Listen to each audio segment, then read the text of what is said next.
ನಮಸ್ಕಾರ ವೀಕ್ಷಕರೇ, the federal ಕರ್ನಾಟಕಕ್ಕೆ ಸ್ವಾಗತ. ನಾನು ವಿಜಯ್ ಜೊನ್ನಳ್ಳಿ. ಇವತ್ತು ರಾಜ್ಯ ಸರ್ಕಾರ ಹಲವು ಭಾಗ್ಯಗಳನ್ನ ಕೊಟ್ಟಿರುವಂತಹ ರಾಜ್ಯ ಸರ್ಕಾರ ಗುತ್ತಿಗೆ ಆಧಾರದಲ್ಲಿ ಕಾರ್ಯನಿರ್ವಹಿಸುತ್ತಿರುವಂತಹ, ಅದು ಆರೋಗ್ಯ ಕ್ಷೇತ್ರದಲ್ಲಿ ಕಾರ್ಯನಿರ್ವಹಿಸುತ್ತಿರುವಂತಹ ನೌಕರರಿಗೆ ಬಿಡುಗಡೆ ಭಾಗ್ಯವನ್ನು ಕೂಡ ಕೊಡ್ತಾ ಇದೆ. ಅಂದ್ರೆ ಕೆಲಸದಿಂದ ತೆಗೆಯುವಂತ ಭಾಗ್ಯವನ್ನು ಕೂಡ ಕೊಡ್ತಾ ಇದೆ. ರಾಷ್ಟ್ರೀಯ ಆರೋಗ್ಯ ಮಿಷನ್ ಅಡಿಯಲ್ಲಿ ಕಾರ್ಯನಿರ್ವಹಿಸುತ್ತಿರುವಂತಹ, ಗುತ್ತಿಗೆ ಆಧಾರದ ಮೇಲೆ ಕಾರ್ಯನಿರ್ವಹಿಸುತ್ತಿರುವಂತಹ, ಕೆಲಸ ಮಾಡುತ್ತಿರುವಂತಹ ಸಿಬ್ಬಂದಿ ಮತ್ತು ನೌಕರರನ್ನ ಕೆಲಸದಿಂದ ತೆಗೆದು ಹಾಕುವಂತಹ ಕೆಲಸ ಆಗ್ತಾ ಇರುವಂತದ್ದು.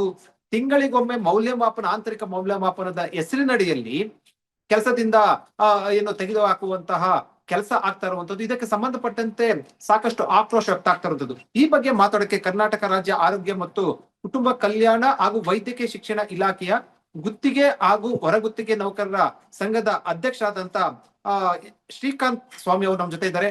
ಸರ್, ಕಾರ್ಯಕ್ರಮಕ್ಕೆ ಸ್ವಾಗತ. ಸರ್ ನಮಸ್ತೆ ಸರ್, ಧನ್ಯವಾದಗಳು ಸರ್.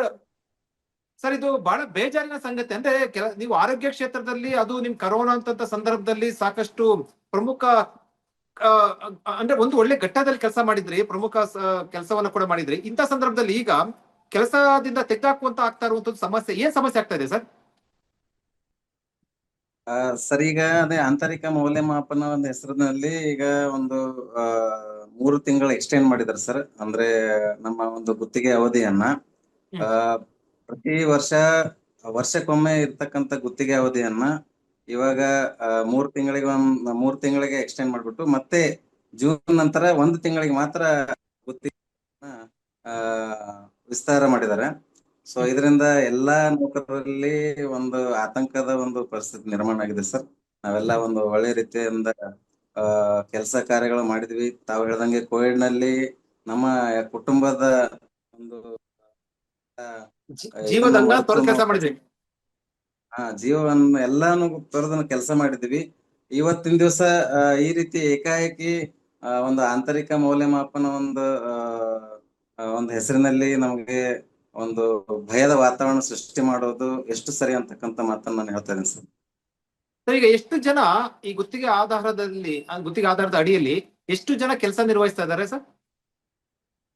ಸರ್, ಸುಮಾರು 30,000 ಜನ ಕೆಲಸ ಮಾಡ್ತಾ ಇದಾರೆ ಸರ್. ಅದರಲ್ಲಿ ಒಂದು 4,000 ರಿಂದ 5,000 ಜನ ಔಟ್ಸೋರ್ಸ್ ಸಿಬ್ಬಂದಿಗಳಿದ್ದಾರೆ, ಅಂದ್ರೆ ಹೊರಗುತ್ತಿಗೆ ಆಧಾರದ ಮೇಲೆ. ಮತ್ತೆ ಗುತ್ತಿಗೆ ಆಧಾರದ ಮೇಲೆ ಒಂದು ಸುಮಾರು 25,000 ಜನ ಕೆಲಸ ಮಾಡ್ತಾ ಇದಾರೆ ಸರ್. ಸೊ ಏನೇನ್ ಕೆಲಸ ಮಾಡ್ತಾರೆ ಸರ್? ಏನೇನ್ ಕೆಲಸ ನಿರ್ವಹಿಸ್ತಾ ಇದಾರೆ? ಎಲ್ಲಾ ವೃಂದ ಸುಮಾರು 148 ವೃಂದಗಳಿದಾವೆ ಸರ್. ಅಂದ್ರೆ ನಮ್ಮ ವೈದ್ಯಾಧಿಕಾರಿಗಳಾಗ್ಲಿ, ಶುಶ್ರೂಷಕಾಧಿಕಾರಿಗಳಾಗ್ಲಿ, lab technician, pharmacist, PSU, HIO, counsellors, coordinators, managers, ophthalmic assistants. So ಈ ರೀತಿ 148 ವೃಂದಗಳು ಈ ಒಂದು ಇದರಲ್ಲಿ ಕೆಲಸ ಮಾಡ್ತಿದ್ದಾರೆ. ಈಗ ನಿಮ್ಮ ಗುತ್ತಿಗೆ ಸಂಬಂಧಪಟ್ಟಂತೆ ಗುತ್ತಿಗೆ ನವೀಕರಣ ಆಗ್ತಾ ಇಲ್ವೋ, ಅಥವಾ ಏನು ಪ್ರತಿ ತಿಂಗಳಿಗೊಮ್ಮೆ ಆಂತರಿಕ ಮೌಲ್ಯಮಾಪನ ಅಂತ ಮಾಡ್ಲಾಗ್ತಾ ಇದೆ? ಏನಾಗ್ತದೆ ಸಮಸ್ಯೆ? ಎಕ್ಸಾಕ್ಟ್ ಆಗಿ ಏನಾಗ್ತಾ ಇರುವಂತದ್ದು?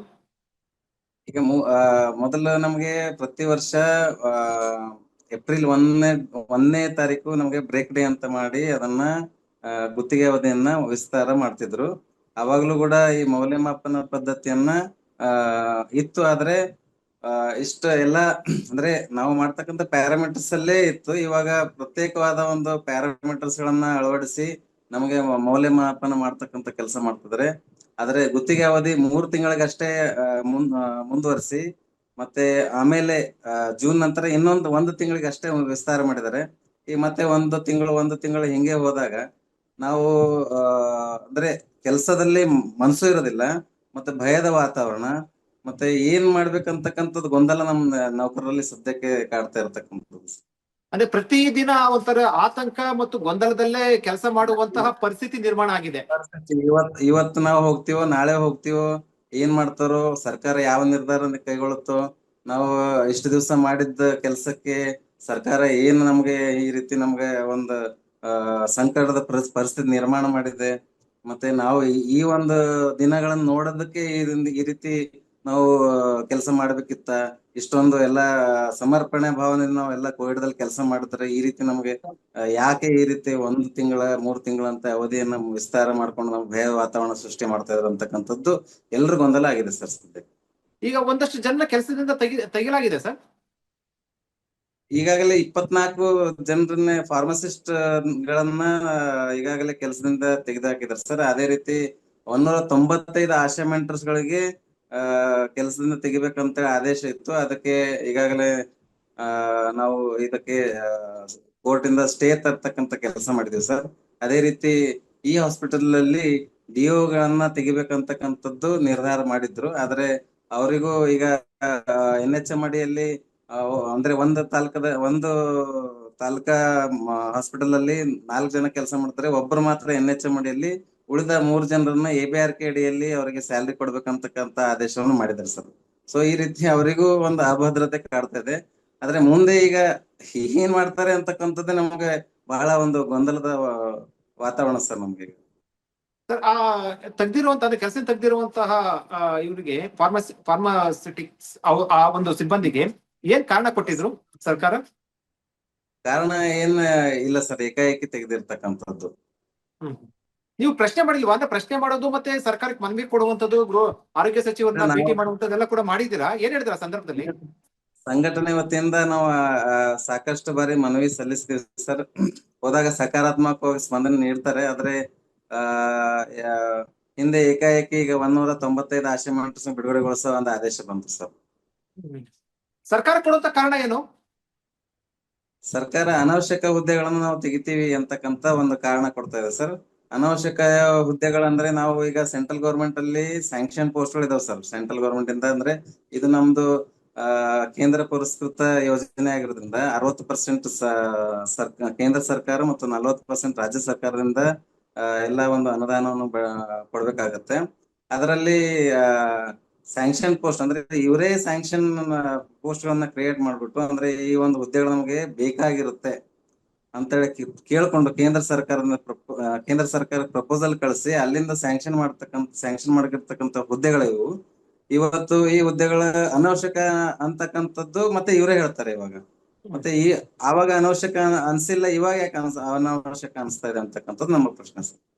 ನಾವು ಅಂದ್ರೆ ಹಿಂದೆ ಕೂಡ ಇದು ಪ್ರಶ್ನೆ ಎದುರಾದಂತ ಸಂದರ್ಭದಲ್ಲಿ ಅಂದ್ರೆ ಏನೋ ವೇತನ ಬಾಕಿ ಬಿಡುಗಡೆ ಆಗಿರ್ಲಿಲ್ಲ. ಸೊ ಅದು ಒಂದು ಕೂಡ ಸಮಸ್ಯೆ ಇತ್ತು. ಆ ಸಂದರ್ಭದಲ್ಲಿ ದಿನೇಶ್ ಗುಂಡೂರಾವ್ ಅವರಿಗೆ ಆರೋಗ್ಯ ಸಚಿವರು ಪ್ರಶ್ನೆ ಮಾಡೋ ಸಂದರ್ಭದಲ್ಲಿ ಅದು ಕೇಂದ್ರ ಸರ್ಕಾರದಿಂದ ಬರಬೇಕಾಗಿರುವಂತದ್ದು ಕೂಡ ಒಂದಷ್ಟು ವಿಳಂಬ ಆಗಿದೆ. ಮತ್ತು ಏನು ಒಂದಷ್ಟು ಜನ ರಿಸೈನ್ ಮಾಡಿ ಹೊಸದಾಗಿ ಅಪ್ಲಿಕೇಶನ್ ಹಾಕ್ಬೋದು, ಸಂಬಳ ವೇತನ ಹೆಚ್ಚಳ ಸಂಬಂಧಪಟ್ಟಂತ. ಆ ಸಮಸ್ಯೆ ಬೇರೆ, ಈ ಸಮಸ್ಯೆ ಬೇರೆ ಇರುವಂತದ್ದಲ್ವಾ? ತಾವು ಯಾವ ಇದ್ರ ಬಗ್ಗೆ ಹೇಳ್ತಾ ಇದ್ರೆ ಗೊತ್ತಾಗಲಿಲ್ಲ. NHM ವೇತನ ಸಂಬಂಧಪಟ್ಟ NHM ಅಲ್ಲಿ ಕಾರ್ಯನಿರ್ವಹಿಸುವ ವೇತನ ಸಂಬಂಧಪಟ್ಟಂತೆ ಗುತ್ತಿಗೆ ಆಧಾರದಲ್ಲಿ ಆ ವೇತನ ವಿಳಂಬ ಆಗಿದಂತ ಸಂದರ್ಭದಲ್ಲಿ ಆ ಪ್ರಶ್ನೆ ಮಾಡಿದಾಗ ಕೇಂದ್ರದ ಮೇಲೆ ಅವರು ಬೆಳ್ಳನ್ನು ತೋರಿಸಿದ್ರು. ಕೇಂದ್ರದಿಂದ ಬಿಡುಗಡೆ ಆಗ್ಬೇಕಾಯ್ತು, ಬಿಡುಗಡೆ ಆಗಿರ್ಲಿಲ್ಲ ಅಂತ. ಸೊ ಈಗ ನೀವು ಹೇಳ್ತಾ ಇರುವಂತ ಸಮಸ್ಯೆ ಏನಿದೆ, ನಾವು ಅಂದ್ರೆ ಏನ್ ನೌಕರನ್ನ ಕೈ ಬಿಡ್ತಾ ಇರುವಂತದ್ದು ಆಂತರಿಕ ಮೌಲ್ಯಮಾಪನ, ಅದು ರಾಜ್ಯ ಸರ್ಕಾರದ ಪಾತ್ರ ಇದೆಯಾ ಅಥವಾ ಕೇಂದ್ರ ಸರ್ಕಾರದ ಕೂಡ ಏನಾದ್ರು ಪಾತ್ರ ಇದೆಯಾ? ಇಲ್ಲ, ಈ ಸದ್ಯಕ್ಕೆ ಇರ್ತಕ್ಕಂಥದ್ದು ರಾಜ್ಯ ಸರ್ಕಾರದ ಪಾತ್ರ ಮಾತ್ರ ಕಾಣಿಸ್ಕೊಳ್ತಾ ಇದೆ ಸರ್. ಕೇಂದ್ರ ಸರ್ಕಾರದಿಂದ ಇನ್ನ ಅವರಿಗೆ ಯಾವುದೇ ಇದ್ರ ಮಾಹಿತಿನೂ ಇಲ್ಲ. ನಾವು ಕೂಡ ಕೇಂದ್ರ ಸರ್ಕಾರಕ್ಕೂ ಪತ್ರ ಬರ್ತೀವಿ ನಮ್ಮ ಸಂಘಟನೆ ವತಿಯಿಂದ. ಅಂದ್ರೆ ಅಲ್ಲಿರ್ತಕ್ಕಂತ ಏನು ನಮ್ಮ NHM ವಿಭಾಗ ಇದೆ, ಆ ವಿಭಾಗದ ಮುಖ್ಯಸ್ಥರಿಗೆ ಎಲ್ರಿಗೂ ನಮ್ಮ ಒಂದು ಈ ರೀತಿ 3 ತಿಂಗಳಿಗೆ ಮಾತ್ರ ಎಕ್ಸ್ಟೆಂಡ್ ಮಾಡಿದ್ರೆ, ಮತ್ತೆ ಇನ್ನ ಅದ್ರ ನಂತರ 1 ತಿಂಗಳು ಮಾತ್ರ ಎಕ್ಸ್ಟೆಂಡ್ ಮಾಡಿದ್ರೆ, ಈ ರೀತಿ ಆದಾಗ ನಮ್ಗೆ ಆತಂಕದ ಪರಿಸ್ಥಿತಿ ನಿರ್ಮಾಣ ಆಗಿದೆ ಅಂತಕ್ಕಂತ ಒಂದು ಪತ್ರವನ್ನ ಅವರಿಗೆ ಅವ್ರ ಗಮನಕ್ಕೆ ತರತಕ್ಕಂತ ಕೆಲಸ ಮಾಡಿದ್ವಿ ಸರ್ ನಾವು. ಸರ್, ಈಗ ಇವರು ಸರ್ಕಾರ ಹೇಳ್ತಾ ಇರುವಂತದ್ದು ಅನವಶ್ಯಕ ಹುದ್ದೆಗಳಿದೆ ಅಂತ. ಆಗ ಭರ್ತಿ ಮಾಡ್ಕೊಳ್ಳುವಂತ ಸಂದರ್ಭದಲ್ಲಿ ಅಂದ್ರೆ ಅವಾಗ ನೇಮಕ ಮಾಡ್ಕೊಳ್ಳುವಂತ ಸಂದರ್ಭದಲ್ಲಿ ಗುತ್ತಿಗೆ ಆದಾದ್ಮೇಲೆ ಆಗ ಅನವಶ್ಯಕ ಅಂತ ಅನ್ಸಿರ್ಲಿಲ್ವ? ಆಗ ಅಂದ್ರೆ ಅವಾಗ ಏನಾದ್ರು ಪರಿಸ್ಥಿತಿ ಯಾವ ರೀತಿ ಇತ್ತು? ಅವಾಗ ನಮ್ಮ ಅದೇ ಹೇಳ್ತೇನೆ. ಅವಾಗ ನಮ್ಗೆ ಕೇಂದ್ರ ಸರ್ಕಾರದಿಂದ ಯಾವ ಹುದ್ದೆಗಳು ಬೇಕಂತಕ್ಕಂತ ಪ್ರಪೋಸಲ್ ಇಲ್ಲಿಂದ ರೆಕಾರ್ಡ್ ಆಫ್ ಪ್ರೊಸೀಡಿಂಗ್ ಮಾಡಿ ಕಳಿಸ್ತಕ್ಕಂಥದ್ದು ಆಗುತ್ತೆ ಸರ್. ಅಂದ್ರೆ PAP ಪ್ಲಾನ್ ಮಾಡ್ತಾರೆ ಸರ್. PAP ಪ್ಲಾನ್ ಅಲ್ಲಿ ಕಳಿಸ್ತಕ್ಕಂಥ ಕೆಲಸ ಆಗುತ್ತೆ. ಅದು ರೆಕಾರ್ಡ್ ಆಫ್ ಪ್ರೊಸೀಡಿಂಗ್ ಅಲ್ಲಿ ಬರುತ್ತೆ, ಎಷ್ಟೆಷ್ಟು ಸ್ಯಾಂಕ್ಷನ್ ಹುದ್ದೆಗಳು ನಿಮ್ಗೆ ಇದಾವ ಅಂತಕ್ಕಂಥದ್ದು. ಸೊ ತಾವು ಅಲ್ಲಿ ಸ್ಯಾಂಕ್ಷನ್ ಮಾಡಿರ್ತಕ್ಕಂಥ ಹುದ್ದೆಗಳು ತಾವೇ ಕಳ್ಸಿರ್ತಾರೆ. ಮತ್ತೆ ಇವಾಗ ಅವಶ್ಯಕ ಹುದ್ದೆಗಳಂತ ತಾವೇ ಹೇಳ್ತಕ್ಕಂಥದ್ದು ಎಷ್ಟು ಸಮಂಜಸ ಅಂತಕ್ಕಂಥದ್ದು ನಮ್ದು ಸರ್. ಈಗ ಪ್ರತಿ ತಿಂಗಳು ಸಂಬಳ ನಂಬ್ಕೊಂಡು ಕೆಲಸ ಮಾಡ್ತಾ ಇರ್ತಾರೆ. ಕುಟುಂಬದ ನಿರ್ವಹಣೆ, ಮತ್ತೆ ಮಕ್ಕಳು ಸ್ಕೂಲ್ ಫೀಸು, ಮತ್ತೊಂದ್ ಕಡೆ ಅವರ ಕುಟುಂಬದವರ ಆರೋಗ್ಯ, ಇವೆಲ್ಲವೂ ಕೂಡ ಡಿಪೆಂಡ್ ಆಗಿ ಅವಲಂಬಿತರಾಗಿ ಅವ್ರ ಮೇಲೆ ಕೂಡ ಕೆಲಸ ನಿರ್ವಹಿಸ್ತಾ ಇರ್ತಾರೆ.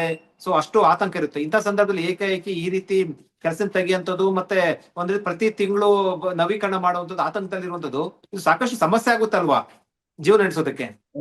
ಇಲ್ಲ ಬಹಳ ಸರ್, ನಮ್ಗೆ ದಿನಾಲು ಒಂದ್ 100 ಕಾಲ್ ಬರ್ತಾ ಇದಾವ ಸರ್. ನಮ್ದು ಈ ರೀತಿ ಏನಾರ ಆದ್ರೆ ನಮ್ ಜೀವನ ಹೆಂಗೆ ಅಂತಕ್ಕಂಥದ್ದು. ಯಾಕಂದ್ರೆ ಹೌದು. ಅವ್ರದೇ ಆದ ಒಂದು ವೇತನದ ಒಂದು ಮಟ್ಟಕ್ಕೆ ಇರ್ತಕ್ಕಂಥದ್ದು. ಅವರು ಅದೇ ವೇತನಕ್ಕೆ ಎಷ್ಟು ಬೇಕು ಎಲ್ಲಾ ಲೆಕ್ಕಾಚಾರ ಮಾಡ್ಕೊಂಡು ಸ್ಕೂಲ್ ಫೀಸ್ ಆಗ್ಲಿ, ಅವ್ರದ್ದು ಮನೆ ಬಾಡಿಗೆ ಆಗ್ಲಿ, ಮತ್ತೆ ಅದೇ ಲಿವಿಂಗ್ ಸ್ಟ್ಯಾಂಡರ್ಡ್ಸ್ ಅನ್ನ ಒಂದು ಇದು ಮಾಡ್ಕೊಂಡಿರ್ತಾರೆ. ಈಗ ಏಕಾಏಕಿ ಈ ರೀತಿ ತೆಗೆದಾಗ ಏನ್ ಮಾಡ್ಬೇಕು ಅಂತಕ್ಕಂಥದ್ದು ಆ ಆ, ಬಹಳ ಒಂದು ಆ ಸಂಕಟದಲ್ಲಿ ಇರ್ತಕ್ಕಂಥದ್ದು ಇದೆ ಸರ್ ಸದ್ಯಕ್ಕೆ. ಈಗ ಸರ್ಕಾರ ಈಗ ಹೃದಯಾಘಾತದ ಬಗ್ಗೆ ಬಹಳಷ್ಟು ಮಾತಾಡ್ತದೆ. ಹ್ಮ್. ನಮ್ಮ ನೌಕರರಿಗೆ ಈಗ ಸದ್ಯಕ್ಕೆ ಹೃದಯಾಘಾತ ಆಗ್ತಕ್ಕಂಥ ಒಂದು ಇಂತ ಒಂದು ಡಿಸಿಷನ್ಸ್ ತಗೊಳ್ತಕ್ಕಂಥದ್ದು ಬಹಳ ಒಂದು ನಮ್ಗೆ ಬಹಳ ಒಂದು ಆತಂಕ ಆ ಆಗಿದೆ. ಆತಂಕ ಆಗಿದೆ ಸರ್ ಸದ್ಯಕ್ಕಂತೂ. ನಾನು ಈ ನರ್ಸ್ ವಿಭಾಗದಲ್ಲಿ ಕೆಲಸ ಮಾಡ್ತಾ ಇರೋನ್ನ ಮಾತಾಡ್ತಾ ಇದ್ದೆ ಕಳೆದ ಕೆಲ ದಿನಗಳ ಹಿಂದೆ. ಅವ್ರು ಹೇಳ್ತಾ ಇದ್ರು, ಅಂದ್ರೆ ಈಗ ಆ ತಾಯಿಯವರು ಆಸ್ಪತ್ರೆಗೆ ಹೋಗ್ಬೇಕು, ಮತ್ತೊಂದ್ ಕಡೆ ಅವರ ಮಗ ಸ್ಕೂಲ್ ಫೀಸ್ ಕಟ್ಬೇಕು. ಸೊ ಈ ತರದೆಲ್ಲವೂ ಕೂಡ ಸಾಕಷ್ಟು ಸಮಸ್ಯೆ ಇದೆ. ಪ್ರತಿ ತಿಂಗಳು ಮನೆ ಬಾಡಿಗೆ ಕಟ್ಬೇಕು, ಇವೆಲ್ಲವೂ ಕೂಡ ಸಾಕಷ್ಟು ಸಮಸ್ಯೆ ಇದೆ. ಇಂಥ ಸಂದರ್ಭದಲ್ಲಿ ನಮ್ಮನ್ನ ಈ ರೀತಿ ತೆಗೆಯುವಂತ ಕೆಲಸದು ಅಥವಾ ಈ ರೀತಿ ಒಂದರ ಆತಂಕದಲ್ಲಿ ಇಟ್ಬಿಟ್ರೆ ಬಹಳ ನಮ್ ಜೀವನ ನಡೆಸಕ್ಕೆ ಬಹಳ ಕಷ್ಟ ಆಗುತ್ತೆ. ಮುಂದೆ ಹೆಂಗಿರ್ಬೇಕು, ಹೆಂಗ್ ಬದುಕ್ಬೇಕು ಅನ್ನೋದು ಕೂಡ ನಮ್ಗೆ ತುಂಬಾ ನೋವಾಗ್ತಾ ಇದೆ. ಯೋಚನೆ ಮಾಡಕ್ ಆಗ್ತಾ ಇಲ್ಲ ಅಂತ ಈ ರೀತಿ ಮಾತುಗಳನ್ನ ಹೇಳಿದ್ರು. ಅಷ್ಟರ ಮಟ್ಟಿಗೆ ಕಷ್ಟದ ಪರಿಸ್ಥಿತಿಯಲ್ಲಿ ಅವರು ಕೆಲಸ ನಿರ್ವಹಿಸ್ತಾ ಇರುವಂತದ್ದು, ಆತಂಕ ಇರುವಂತದ್ದು. ಹೌದು ಸರ್. ಈಗ ಎಲ್ರಿಗೂ ಆಲ್ಮೋಸ್ಟ್ ಎಲ್ರು 40, 45, 50 ಕ್ರಾಸ್ ಆಗಿದವ್ರು ಸರ್ ಈಗ. ಹ್ಮ್. ಈಗ ಏಕಾಏಕಿ ಅವರಿಗೆ ಅಂದ್ರೆ ಈಗ ಅವ್ರ ವಿದ್ಯಾರ್ಥಿಗೆ ಅನುಗುಣವಾಗಿ ಯಾವುದೇ ಒಂದು ಸ್ಥಳದಲ್ಲಿ ಯಾವುದೇ ಒಂದು ಉದ್ಯೋಗ ಅವಕಾಶ ಇರೋದಿಲ್ಲ. ಸೊ ಅಲ್ಲಿ ಅವರಿಗೆ ಯಾವ್ದೋ ಒಂದು ಸಣ್ಣ ಪುಟ್ಟ ಬಿಸ್ನೆಸ್ ಮಾಡ್ಬೇಕಂದ್ರೂ ಆಗೋದಿಲ್ಲ. ಯಾಕಂದ್ರೆ ಆ ಒಂದು ನಾಲೆಜ್ ಅವ್ರಿಗೆ ಇರೋದಿಲ್ಲ. ಹ್ಮ್. ಇಲ್ಲೂ ಇರೋದಿಲ್ಲ, ಅಲ್ಲೂ ಇರೋದಿಲ್ಲ ಅಂತಕ್ಕಂಥ ಪರಿಸ್ಥಿತಿ. ಅವ್ರಿಗೆ ಈಗ ಆರ್ಥಿಕವಾಗಿ ಬಹಳ ಸಮಸ್ಯೆ ಅನುಭವಿಸ್ಬೇಕಾಗತ್ತೆ ಸರ್ ನಮ್ಗೆ ಈ ರೀತಿ ಏನಾದ್ರು ಆದಾಗ. ಸರಿ, ಆಂತರಿಕ ಮೌಲ್ಯಮಾಪನ ಅಂತ ಯಾಕೆ ಬಂತು? ಯಾಕಂದ್ರೆ ಈಗ ಕಾಯಂ ನೌಕರರಿಗೆ ಇಲ್ದಿರುವಂತ ಆಂತರಿಕ ಮೌಲ್ಯಮಾಪನ, ನಿಮಗೆ ಆಂತರಿಕ ಮೌಲ್ಯಮಾಪನ ಅಂದ್ರೆ ಗುತ್ತಿಗೆ ಆಧಾರದ ಮೇಲೆ ಕೆಲಸ ಮಾಡ್ತಾ ಇರುವಂತ ನೌಕರರಿಗೆ ಆಂತರಿಕ ಮೌಲ್ಯಮಾಪನ ಮಾಡ್ತಾ ಇರುವಂತದ್ದು, ಇದು ಎಷ್ಟರ ಮಟ್ಟಿಗೆ ಸರಿ ಅಂತ ನೀವು ಹೇಳ್ತೀರಾ? ಮತ್ತೆ ಅದು ಯಾಕೆ ಬಂತದು? ಈಗ ಕೆಲಸ ಕೊಟ್ಟವರು ಅವರು ಪರ್ಫಾರ್ಮೆನ್ಸ್ ಅಪ್ರೈಸಲ್ ಮಾಡ್ತಕ್ಕಂಥದ್ದು ಸರಿ ಇದೆ. ಆದ್ರೆ ಆ, ಈಗ ಈಗ ಇಷ್ಟು ದಿವಸ ಎಲ್ಲ ಕೆಲಸ ಮಾಡಿದ್ರು ನಮ್ಮ ಒಂದು ಪರ್ಫಾರ್ಮೆನ್ಸ್ ಬಗ್ಗೆ ಬಹಳ ಒಂದು ಅಪನಂಬಿಕೆ ಇರ್ತಕ್ಕಂಥದ್ದು ಬಹಳ ಒಂದು ನಮ್ಗೆ ಆಶ್ಚರ್ಯಕರ ಆಗಿದೆ ಸರ್. ಯಾಕಂದ್ರೆ ಕೋವಿಡ್ ದಲ್ಲಿ ಕೋವಿಡ್ ದಲ್ಲಿ ಇದೇ ಪರ್ಫಾರ್ಮೆನ್ಸ್ ಅಪ್ರೈಸಲ್ ತಗೊಳ್ಬೇಕಿತ್ತು. ಕೋವಿಡ್ ಹೌದು. ದಲ್ಲಿ ಅಷ್ಟು ಕೋವಿಡ್ ದಲ್ಲಿ ಯಾಕೆ ಆ ರೀತಿ ಮಾಡಿಲ್ಲ? ಇವಾಗ ಯಾಕೆ ನಿಮ್ಗೆ ಆಂತರಿಕ ಮೌಲ್ಯಮಾಪನ ಒಂದು ಕಾಣಿಸ್ತಾ ಇದೆ? ಅವಾಗ ಎಲ್ಲಾ ಜನ ಸಾಯ್ತಾ ಇರ್ಬೇಕಾದ್ರೆ ನಮ್ಮ ಕುಟುಂಬದ ಜನರು ಬಹಳಷ್ಟು ಜನ ತೀರ್ಕೊಂಡಿದ್ದಾರೆ. ನಮ್ಮ ನೌಕರರ ಕುಟುಂಬದವರು ಆ ಒಂದು ಸೋಂಕಿನಿಂದ ತಗಲಿ ಇದೇ ಇದೇ ಆಸ್ಪತ್ರೆಯಲ್ಲಿ ಸೋಂಕನ್ನ ತಗುಲ್ಸ್ಕೊಂಡು ಮನೆಗೆ ಹೋಗಿ ಅಲ್ಲಿ ಆ ಕುಟುಂಬದವರು ಸಾಕಷ್ಟು ಜನ ತೀರ್ ಹೋಗಿದ್ದಾರೆ. ಆ ಅಂಕಿ ಸಂಖ್ಯೆ ತೆಗೆದ್ರೆ ಬಹಳಷ್ಟು ಇದಾರೆ. ಸೊ ಆ ರೀತಿ ಇಲ್ದೇ ಇರ್ತಕ್ಕಂಥದ್ದು ಇವಾಗ ಯಾಕೆ ಅಂತಕ್ಕಂಥದ್ದು ನಮ್ದು ಒಂದು ಪ್ರಶ್ನೆ ಸರ್ ಇವಾಗ. ಈಗ ಸರ್ಕಾರ ಈಗ ಏನ್ ಮಾಡ್ಬೇಕಂತ ಸರ್, ನಿಮ್ಮ ಒಂದು ಬೇಡಿಕೆ ಡಿಮ್ಯಾಂಡ್ ಇರುವಂತದ್ದು, ಈಗ ಏನ್ ಮಾಡ್ಬೇಕು ಸರ್ಕಾರ? ಈಗ ತಕ್ಷಣಕ್ಕೆ ಏನ್ ಮಾಡ್ಬೇಕು ಅಂತ? ತಕ್ಷಣಕ್ಕೆ ಇವಾಗ ಸರ್ ಸದ್ಯಕ್ಕೆ ಇಂತ ಮೌಲ್ಯಮಾಪನ ಪದ್ಧತಿಯನ್ನ ರದ್ದುಗೊಳಿಸ್ಬೇಕು ಸರ್. ಮತ್ತೆ ಈ ಗುತ್ತಿಗೆ ಅವಧಿ ವಿಸ್ತಾರ ಮಾಡೋದು ಇದೆಲ್ಲ ಬಿಡ್ಬೇಕು ಸರ್. ನೇರ ಪ್ರತಿ ವರ್ಷ ಯಾವುದೇ ಒಂದು ಈ ರೀತಿ ಬ್ರೇಕ್ ಡೇ ಆಗ್ಲಿ ಇದಾಗ್ಲಿ ಏನೂ ಇರಬಾರ್ದು. ಭದ್ರತೆನ ಕೊಡ್ಬೇಕು ಸರ್. ಮೊದಲು ಸೇವಾ ಭದ್ರತೆ ನಮ್ಗೆ ಕೊಡ್ಬೇಕು. 60 ವರ್ಷದವರೆಗೆ ನಮ್ಗೆ ಸೇವಾ ಭದ್ರತೆ ಕೊಡ್ಬೇಕು. ಮತ್ತೆ ನಮ್ಮ ವೇತನದಲ್ಲಿ ಕೂಡ ಬಹಳಷ್ಟು ತಾರತಮ್ಯ ಇದೆ. ಎಲ್ಲಾ ವೇತನ ತಾರತಮ್ಯ ಒಂದು ಸರಿಪಡಿಸ್ಬೇಕು ಸರ್. ಮತ್ತೆ ಎಲ್ಲಾ ಈಗ ಸರ್ಕಾರ ಒಳ್ಳೆ ಕೆಲಸನ ಮಾಡಿದೆ ಸರ್, ಮಾಡಿಲ್ಲ ಅಂತ ನಾವು ಹೇಳ್ತಾ ಇಲ್ಲ. ಈಗ ನೋಡ್ರಿ, ಮೊನ್ನೆ ಜೀವ ವಿಮೆ ಕೊಡ್ತಕ್ಕಂತ ಕೆಲಸ ಮಾಡ್ತು. ನಮ್ಮ ನೌಕರರು ಏನಾದ್ರು ಅಪಘಾತದಲ್ಲಿ ಸಾವನ್ನಪ್ಪಿದಾಗ 60 ಲಕ್ಷದವರೆಗೆ, ಮತ್ತೆ ನಾರ್ಮಲ್ ಡೆತ್ ಇದ್ದಾಗ 10 ಲಕ್ಷದವರೆಗೆ, ಏನಾದ್ರು ಡಿಸೇಬಲ್ ಏನಾದ್ರು ಆದಾಗ 45 ಲಕ್ಷದವರೆಗೆ ಒಂದು ಯೋಜನೆಯನ್ನ ಮಾಡಿ ಜೀವ ವಿಮೆ ಕೊಡ್ತಕ್ಕಂತ ಕೆಲಸ ಮಾಡಿದ್ರು. ಆಮೇಲೆ ಆರೋಗ್ಯ ವಿಮೆ ಮೊನ್ನೆ ಎಲ್ಲಾ ಒಂದು ನೌಕರರಿಗೆ ಸಿಗುವ ರೀತಿ ಮಾಡಿದ್ದಾರೆ 5 ಲಕ್ಷದವರೆಗೆ. ಸೊ ಒಳ್ಳೆ ಕೆಲಸ ಮಾಡಿದ್ರು. ಈ ರೀತಿ ಒಂದ್ ಕಡೆ ಕೊಡ್ತಕ್ಕಂತ ಕೆಲಸ ಮಾಡಿ ಈ ರೀತಿ ನಮ್ಗೆ ಇನ್ನೊಂದ್ ಕಡೆ ಜೀವ ಹಿಂಡ್ತಕ್ಕಂತ ಕೆಲಸ ಯಾಕೆ ಮಾಡ್ತೀರಾ ಅಂತಕ್ಕಂಥ ಪ್ರಶ್ನೆ ಸರ್. ಒಂದು ಆಂತರಿಕ ಮೌಲ್ಯಮಾಪನ ಕೈ ಬಿಡ್ಬೇಕು, ಜೊತೆಲಿ ಪ್ರತಿ ಅಂದ್ರೆ ತಿಂಗಳು, ಇವತ್ತು 1 ತಿಂಗಳಿಗೆ 2 ತಿಂಗಳಿಗೆ ಈ ರೀತಿ ಸೇವಾವಧಿ ವಿಸ್ತರಣೆ ಮಾಡ್ಕೊಂಡು ಹೋಗೋದ್ರಿಂದ ಅಂದ್ರೆ ಒಂಥರ ರಿನಿವಲ್, ಅದು ಬಿಟ್ಟು ಇದು ಒಂದು ದೃಢ ನಿರ್ಧಾರ ಇದು ಕೈಗೊಳ್ಬೇಕಂತ ಅನ್ಸುತ್ತಲ್ವಾ? ಹೌದು ಸರ್. ಇದರಿಂದ ಒಂದು ಎಂಪ್ಲಾಯಿಗೆ ಮಾನಸಿಕವಾಗಿ ಹಿಂಸೆ ನೀಡ್ತಕ್ಕಂಥದ್ದು ಆಗುತ್ತೆ. ಆಮೇಲೆ ಎಂಪ್ಲಾಯ್ ಪ್ರೊಡಕ್ಟಿವಿಟಿನೂ ತಾವು ಇಂಡೈರೆಕ್ಟ್ಲಿ ಅವರು ಕಡಿಮೆ ಮಾಡ್ತೀರಿ ಸರ್. ತಾವು ಕೆಲಸ ಮಾಡ್ತಕ್ಕಂಥದ್ದು ಮನ್ಸು ಇಲ್ದಂಗೆ ಯಾವ್ದೋ ರೀತಿ ಎಲ್ಲೋ ಒಂದ್ ಧ್ಯಾನ ಇರುತ್ತೆ, ಎಲ್ಲೋ ಒಂದ್ ಇರುತ್ತೆ. ಧ್ಯಾನ ಎಲ್ಲ ಎಲ್ಲಿ ಕೆಲಸ ಹೋಗುತ್ತೆ, ನಾನು ಏನ್ ಮಾಡ್ಬೇಕು ಅಂತಕ್ಕಂಥ ಧ್ಯಾನದಲ್ಲೇ ಕೆಲಸ ಮಾಡ್ತಾ ಇರ್ಬೇಕು ಸರ್. ಅದೇ ನೋವಿನಲ್ಲೇ ಕೆಲಸ ಮಾಡ್ಬೇಕಾಗ್ತ. ಸೊ ಆ ರೀತಿ ಒಂದು ಪರಿಸ್ಥಿತಿ ನಿರ್ಮಾಣ ಮಾಡ್ಬಿಟ್ಟು ಸರ್ಕಾರದ ಪ್ರೊಡಕ್ಟಿವಿಟಿನೇ ತಾವೇ ಕಡಿಮೆ ಮಾಡ್ಕೊಳ್ತಾ ಇದ್ದೀರಿ ಅಂತಕ್ಕಂಥದ್ದು ನನ್ನ ಒಂದು ಇದು ಸರ್ ಮಾತು. ಒಂದ್ ವೇಳೆ ಸರ್ಕಾರ ನಿಮ್ಮ ಬೇಡಿಕೆಗೆ ಬಗ್ಗದೆ ತೀರ್ಮಾನ ಮಾಡಿದ್ರೆ ಮುಂದೆ ಏನು ಸಂಘದಿಂದ ಅಥವಾ ನಿಮ್ಮ ಒಂದು ನೌಕರರು?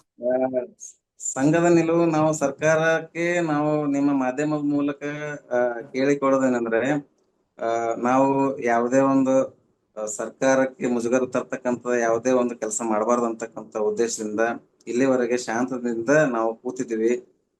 ಕೂತಿದೀವಿ ಅಂದ ತಕ್ಷಣ ನಾವು ಹೋರಾಟ ಮಾಡೋದಿಲ್ಲ, ನಾವು ಎದುರಾಗೋದಿಲ್ಲ ಅಂತಕ್ಕಂಥದ್ದು ತಪ್ಪು. ನಾವು ಹೋರಾಟ ಮಾಡ್ತಕ್ಕಂತ ಪರಿಸ್ಥಿತಿ ತಾವು ದಯವಿಟ್ಟು ನಿರ್ಮಾಣ ಮಾಡ್ಬೇಡ್ರಿ. ನಾವು ಇಲ್ಲಿ ನಿಮ್ಗೆ ಕೇಳ್ಕೊಳ್ಳೋದಂದ್ರೆ, ನೀವು ಒಂದು ತಾಯಿ ಸ್ಥಾನದಲ್ಲಿ ಇದ್ದೀರಿ. ತಾಯಿ ಸ್ಥಾನದಲ್ಲಿ ಮಕ್ಕಳಿಗೆ ಯಾವ ರೀತಿ ನೋಡ್ಕೊಳ್ಬೇಕು ಅದೇ ರೀತಿ ನೋಡ್ಕೊಂಡ್ರೆ ಚಂದ. ಆ ರೀತಿ ನೋಡ್ಕೊಂಡ್ರೆ ನಾವು ಒಂದು ಒಳ್ಳೆ ರೀತಿ ಒಂದು ಕೆಲಸ ಮಾಡಕ್ಕೆ ಅನುಕೂಲ ಆಗುತ್ತೆ. ಸೊ ಈ ರೀತಿ ಯಾವುದೇ ಒಂದು ತೊಂದರೆ ಆಗದಂಗೆ ನಾವು ಕೆಲಸ ಮಾಡ್ತೀವಿ. ತಾವು ಕೂಡ ಅದೇ ರೀತಿ ಯಾವುದೇ ತೊಂದರೆ ನಮಗ್ ಮಾಡದಂಗೆ ನೋಡ್ಕೊಳ್ಬೇಕಂತಕ್ಕಂಥದ್ದು ನನ್ನ ಒಂದು ಮಾತು. ಅಂತಿಮವಾಗಿ ಹೋರಾಟ ಅಂದ್ರೆ ಯಾವ ರೀತಿ ಇರುತ್ತೆ ಸರ್? ಹೋರಾಟ ಉಗ್ರವಾದ ಹೋರಾಟನೇ ಇರುತ್ತೆ ಸರ್. ಅವಾಗ ಒಂದು ಪರಿಸ್ಥಿತಿ ನಿರ್ಮಾಣ ಆದಾಗ ನಾವು ಈಗ ಅಳಿವು ಉಳಿವಿನ ಪ್ರಶ್ನೆ ಇದ್ದಾಗ ಮತ್ತೆ ನಾವು ಹೋರಾಟ ಅನಿವಾರ್ಯವಾಗಿ ಸರ್ಕಾರ ನಮ್ಗೆ ಆ ಒಂದು ಹೋರಾಟಕ್ಕೆ ಧುಮುಕಿಸೋ ರೀತಿ ಮಾಡಿದಾಗ ಹೋರಾಟ ಉಗ್ರವಾಗೇ ಇರುತ್ತೆ ಸರ್. ಅದಕ್ಕೆ ನಾವು ತಡೆ ಹೊಡಕ್ಕಿಲ್ಲ. ಮುಂದಾಳತ್ವ ತಗೊಂಡ ಲೀಡರ್ಸ್ ಕೂಡ ಅದಕ್ಕೆ ತಡೆ ಹಿಡಕ್ ಆಗಲ್ಲ ಸರ್. ಆ ರೀತಿ ಇರುತ್ತೆ ಸರ್. ನಾವು ಈಗಾಗಲೇ ಆಕ್ರೋಶನ ನೋಡ್ತಾ ಇದೀವಿ. ಎಲ್ರಿಗೂ ನಾವು ಅಲ್ಲ ಹಂಗಿರೋದಿಲ್ಲ.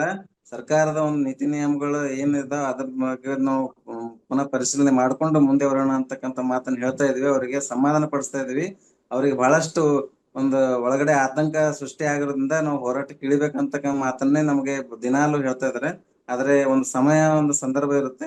ಯಾವುದೇ ಒಂದು ಆ ರೀತಿ ನಿರ್ಣಯ ತಗೊಳ್ಳೋದಿಲ್ಲ ಅಂತಕ್ಕಂಥ ಒಂದು ಭರವಸೆ ನಾವು ಇಟ್ಕೊಂಡು ಇನ್ನವರೆಗೆ ನಡೀತಾ ಇದೀವಿ. ಏನಾದ್ರೂ ಆ ರೀತಿ ಪರಿಸ್ಥಿತಿ ನಿರ್ಮಾಣ ಮಾಡಿದ್ರೆ ನಾವು ಖಂಡಿತವಾಗಿ ನಾವು ಹೋರಾಟಕ್ಕೆ ಇಳಿತೀವಿ ಸರ್. ಇನ್ನು ಮುಂದಿನ ಆಗುವವಳಿಗೆಲ್ಲ ಕೂಡ ಸರ್ಕಾರ ಜವಾಬ್ದಾರಿ ಆಗುತ್ತೆ ಅಂತ ಹೇಳ್ತೀರಾ? ಸರ್ಕಾರ ನೇರ ಜವಾಬ್ದಾರಿ ಆಗಿರುತ್ತೆ ಸರ್. ಅದು ಅಂತಾರಲ್ಲ ಸರ್, ಹೆತ್ತ ತಾಯಿ ಲತ್ತೆ ಮತ್ತೆ ಕರು ಬದುಕದೆ ಅಂತ ಸರ್. ಹೌದು. ಸುಮಾರು ಜನ ಕಾಲ್ ಮಾಡ್ತಾ ಇದಾರ, ಸುಮಾರು ಜನ ದೂರವಾಣಿ ಕರೆ ಮಾಡ್ತಾ ಇದಾರ. ನಿಮ್ಮ ಒಂದು ನೌಕರರೆಲ್ಲ ಕೂಡ ಸುಮಾರು ಜನ ದೂರವಾಣಿ ಕರೆ ಮಾಡಿ ಕೇಳ್ತಾ ಇದಾರ ನಿಮ್ಮ ನೌಕರರು. ದಿನಾಲು ನೂರಾರು ಜನ ಕೇಳ್ತಾ ಇದಾರೆ ಸರ್, ಏನಾಯ್ತು ಸರ್, ಏನ್ ಮಾಡೋದು ಸರ್, ಮುಂದೆ ಹೆಂಗ್ ಮಾಡೋದು ಸರ್ ಅಂತ ದಿನಾಲು ಅವ್ರು ಅಳಲ್ ತೋಡ್ಕೊತಾ ಇದಾರೆ ಸರ್. ಈಗ ಆಶೆ ಮೆಂಟರ್ಸ್ ಈಗ ಸ್ಟೇ ತಂದಿದೀವಿ. ಅವ್ರಂತೂ ದಿನಾಲು ಸರ್ ನಮ್ಗೆ ಹೆಂಗೈತೆ ಸರ್, ಸ್ಟೇ ವೇಕೆಟ್ ಆಗುತ್ತೋ ಇಲ್ಲೋ, ಇದು ಸ್ಟೇ ನಮ್ಗೆ ನ್ಯಾಯ ಸಿಗುತ್ತಲ್ಲೋ, ಸ್ಟೇ ತಂದಿದೀವಿ, ನಾವು ನೌಕರಿಯಲ್ಲಿ ಇರ್ತೇವೆ ಇಲ್ಲೋ ಅಂತಕ್ಕಂತ ಆತಂಕದಲ್ಲಿ ಅವರು ಕೂಡ ಸರ್ ದಿನಾಲು ಕಂಟಿನ್ಯೂಸ್ ಆಗಿ ಕರೆಗಳು ಬರ್ತಾ ಇದೆ ಸರ್ ನಮ್ಗೆ. ತುಂಬಾ ಧನ್ಯವಾದ ಸರ್ ಶ್ರೀಕಾಂತ್ ಸರ್ ಮಾತಾಡಿದಕ್ಕೆ. ಒಂದು ಫೆಡರಲ್ ಕರ್ನಾಟಕದಿಂದ ಕೂಡ ನಮ್ದು ಕೂಡ ಅದೇ ಒಂದು ಮನವಿ ಇರುವಂತದ್ದು. ಅಂದ್ರೆ ಸರ್ಕಾರ ಈ ಗುತ್ತಿಗೆ ಆಧಾರದ ಕೆಲಸ ಮಾಡ್ತಾ ಇರುವಂತ, ಯಾಕಂದ್ರೆ ಅದು ನೀವು ಆರೋಗ್ಯ ಕ್ಷೇತ್ರದಲ್ಲಿ ಕೆಲಸ ಮಾಡ್ತಾ ಇರುವಂತದ್ದು. ಸೊ ಹಲವು ಜೀವಗಳನ್ನು ಉಳಿಸುವಂತ ಕ್ಷೇತ್ರದ ಕೆಲಸ ಮಾಡ್ತಾ ಇರುವಂತದ್ದು. ಇವ್ರಿಗೆ ಅನ್ಯಾಯ ಮಾಡಬಾರ್ದು, ಕೆಲಸದಲ್ಲಿ ಸಂಬಂಧಪಟ್ಟಂತೆ ಅವರಿಗೆ ಒಂದು ಗ್ಯಾರಂಟಿ ಕೊಡ್ಬೇಕು ಅನ್ನೋದು ಕೂಡ ನಮ್ದು ಆಗ್ರಹ. ತುಂಬಾ ಧನ್ಯವಾದ ಸರ್ ಪಾಲ್ಗೊಂಡಿದ್ದಕ್ಕೆ. ವೀಕ್ಷಕರೇ ನೋಡಿದ್ರಲ್ವಾ, ಅಂದ್ರೆ ಗುತ್ತಿಗೆ ನೌಕರರ NHM ನಲ್ಲಿ ಅಡಿಯಲ್ಲಿ ಕೆಲಸ ನಿರ್ವಹಿಸುತ್ತಿರುವಂತಹ ಈ ಗುತ್ತಿಗೆ ಆಧಾರದಲ್ಲಿ ಕೆಲಸ ನಿರ್ವಹಿಸುತ್ತಿರುವಂತಹ ನೌಕರು ಸಿಬ್ಬಂದಿ ಪ್ರತಿದಿನ ಆತಂಕದಲ್ಲಿ ಕೆಲಸ ಮಾಡುವಂತಹ ಪರಿಸ್ಥಿತಿಯನ್ನ ಸರ್ಕಾರ ನಿರ್ಮಾಣ ಮಾಡಿರುವಂತದ್ದು. ಈ ಪರಿಸ್ಥಿತಿ ಹಿಂಗೆ ಮುಂದುವರಿಬಾರದು. ಒಂದು ವೇಳೆ ಏನಾದ್ರು ಕೂಡ ನಮ್ಮ ಬೇಡಿಕೆ ಈಡೇರಿಲ್ಲ ಅಂತಂದ್ರೆ ದೊಡ್ಡ ಮಟ್ಟದ ಹೋರಾಟಕ್ಕೆ ಮುಂದಾಗ್ತೀವಿ ಅಂತ ಹೇಳುವ ಮೂಲಕ ಒಂದು ರೀತಿಯಲ್ಲಿ ಎಚ್ಚರಿಕೆ ಸಂದೇಶ ರವಾನೆ ಮಾಡಿರುವಂತದ್ದು. ಸರ್ಕಾರ ತಾಯಿ ಸ್ಥಾನದಲ್ಲಿದ್ದು ಇವರ ಬೇಡಿಕೆಯನ್ನ ಈಡೇರಿಸಬೇಕು ಅನ್ನೋದು ಅವರ ಆಗ್ರಹ ಆಗಿರುವಂತದ್ದು. ಹೆಚ್ಚಿನ ಸುದ್ದಿ ಅಪ್ಡೇಟ್ಗೆ ಈಗಲೇ the federal Karnataka YouTube page ಅನ್ನು ಸಬ್ಸ್ಕ್ರೈಬ್ ಮಾಡಿ.